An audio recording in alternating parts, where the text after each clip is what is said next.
Halo semuanya, selamat berjumpa lagi di channel saya, Lisda Larasati Channel. Semoga video saya ini dapat bermanfaat ya untuk kita semua. Dan jangan lupa klik subscribe, like, lonceng, dan ketik komentarnya. Sepeda butut Bung Karno. Kisah ini bercerita tentang sepeda antik yang saat ini menjadi incaran banyak orang karena sepeda itu bekas peninggalan dari pejuang Bapak Soekarno Sang Proklamator. Saat itu, aku dan teman-teman sedang membicarakan tentang sepeda yang menjadi perhatian banyak orang. Karena sepeda tersebut peninggalan dari Bapak Insinyur Soekarno, sang pejuang kita. Mengagumkan bukan? Sepeda antik itu saat ini dimiliki oleh seorang kakek. Kakek itu merupakan seorang veteran 45 yang tetap gagah perkasa. Namanya kakek Burhan. Kakek Burhan tersebut sudah lama memiliki sepeda itu. Kira-kira dari tahun 1947.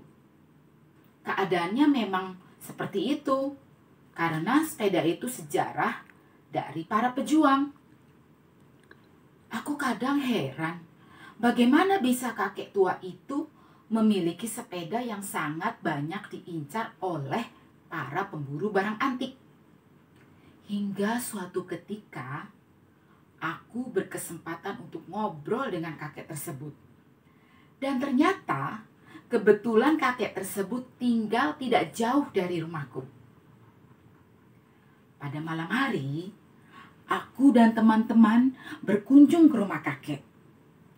Kami pun bertanya tentang dari mana kakek mempunyai sepeda itu. Hingga alasan apa kakek mendapatkan warisan sepeda yang bagus itu. Dengan senang hati, kakek itu menceritakan kepada kami mengapa dan bagaimana dia mempunyai sepeda itu. Kakek bercerita, dia mendapatkan sepeda tersebut karena dia pahlawan veteran perang pada masa penjajahan dulu. Kami bertanya lagi pada kakek itu, bagaimana dia mempunyai sepeda tersebut? Apakah ia dapatkan dengan cara merampas? Atau sengaja dikasih oleh Bung Karno sang pejuang? Kedengarannya memang sedikit kejam pertanyaan kami. Ya, itulah. Kami kan anak muda. Terkadang kami suka semaunya bertanya kepada yang lebih tua. Bahkan tanpa pandang bulu lagi. Kakek pun menjawab. Cuk, dulu saya itu mantan asisten Bung Karno. Ketika Bung Karno singgah dan diasingkan di Palembang. Kami juga lantas menanyakan tentang kelanjutannya dari cerita kakek tersebut. Kami pun bertanya, Kek, apa benar sepeda itu diberikan Bung Karno pada kakek? Wah, berani sekali ya kami bertanya seperti itu. Seakan-akan kami mengintegrasinya. Maklum, kami kan orang mahasiswa hukum. Kakek pun menjawab lagi, ya benar cucuku, sepeda itu merupakan pemberian Bung Karno sendiri.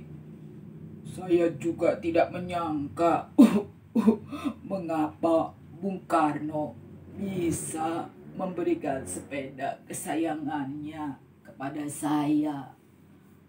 Bung Karno cuma berpesan agar saya merawat dan menjaga sepeda itu sampai bisa diwariskan kepada anak dan cucu kami nantinya.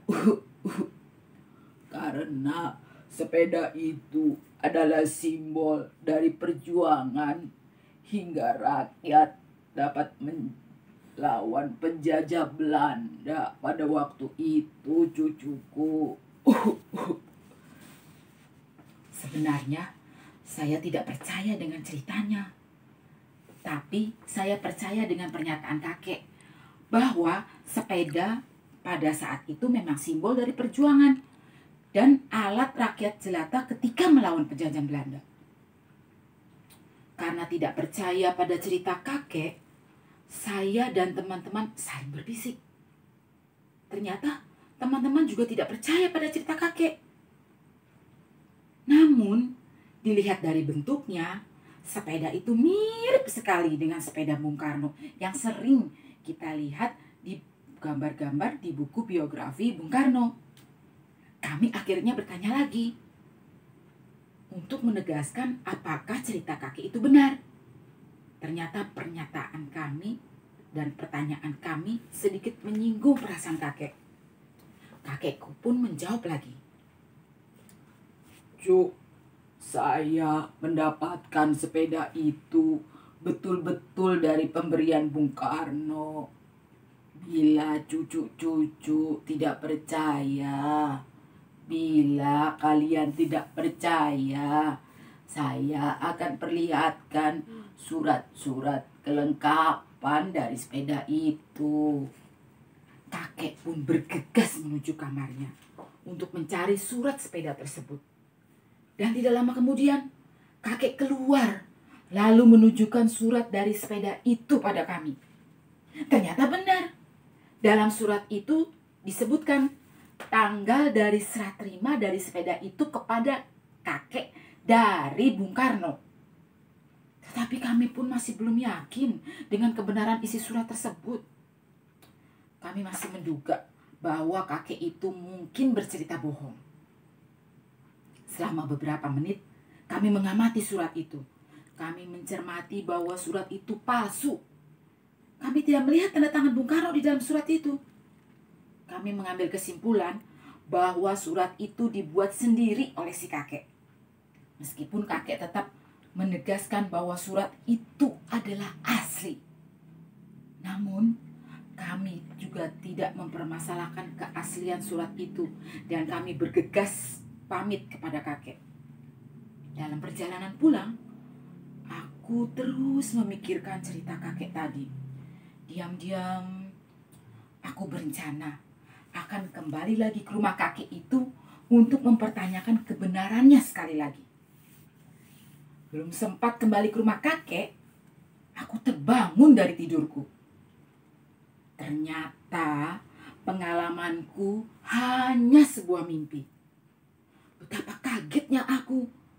Ternyata aku sedang bermimpi.